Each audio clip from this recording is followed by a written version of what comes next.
দরজায় মাথায় হাত দিয়ে বসে আছে। কুদ্দুসের স্ত্রী এসে জিজ্ঞাসা করল, তুমি যে জিনের বাচ্চারে এত টাকা পাঠাইয়া দিলে, আমাদের ঘর নাকি হীরা মুক্তায় ভইরা যাইব? অহন কই? হীরা তো দূরের কথা, গড়ে তো একটা চালও নাই। তুমি ওই জিনের বাচ্চার কথা শুনে জমি বিক্রি কইরা টাকা দিছো, অহন ঘরে চাল নাই, যেমনে পারো চাল নিয়ে আসো।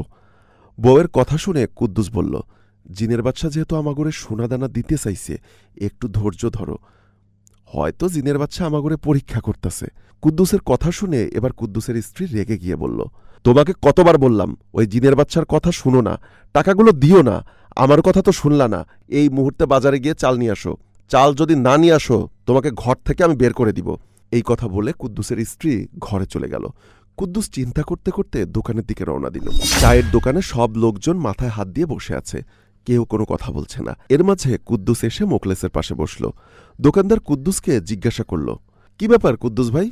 প্রতিদিন তো ফুরফুরে মেজাজে এসে বলেন এক কাপ চা দেন, আর আজ কোনো কথা নাই, কি হইছে?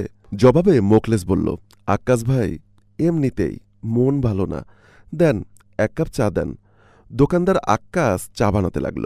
এর মাঝে সবুজ আক্কাসের কাছে এসে বলতে লাগল, আক্কাস ভাই শুনছেন, লক্ষ্মীকান্দার কাজলকে কোন জিনের বাচ্চা ফোন দিয়ে অনেক টাকা নিয়ে গেছে। সবুজের কথা শুনে কুদ্দুস বলল, সবুজ, লক্ষ্মীকান্দার কাজলের টাকা কি সত্যি জিনের বাচ্চা ফোন দিয়ে নিয়েছে? জবাবে সবুজ বলল, কুদ্দুস ভাই, এই মাত্র আমি থানা থেকে আসলাম। থানায় অনেক মানুষ জিনের বাচ্চা নামে মামলা করছে। জিনের বাচ্চা নাকি সবাইকে ফোন দিয়ে সোনাদানার লোভ দেখিয়ে বিকাশ নাম্বারে টাকা নিছে। এজন্যই তো থানায় দেখলাম অনেক মানুষ মামলা করার জন্য সিরিয়াল ধরে দাঁড়িয়ে আছে। সিরাজের কথা শুনে কুদ্দুস বলল, সবুজ, আসলে আমরা লোভে পড়ে অনেক বড় ভুল করে ফেলছি। আমার জমি বিক্রি করার টাকাও ওই জিনের বাচ্চারে পাঠাইছি, এখন আমার কি হবে? একথা বলে কুদ্দুস ওখানেই পড়ে যেতে লাগল। সকলে এসে কুদ্দুসকে ধরল। এভাবেই একজন জিনের বাচ্চা সেজে গ্রামের খেটে খাওয়া মানুষের টাকা পয়সা নিয়ে গেল। এই সকল জিনের বাচ্চা থেকে আমাদের সবাইকে সচেতন হতে হবে।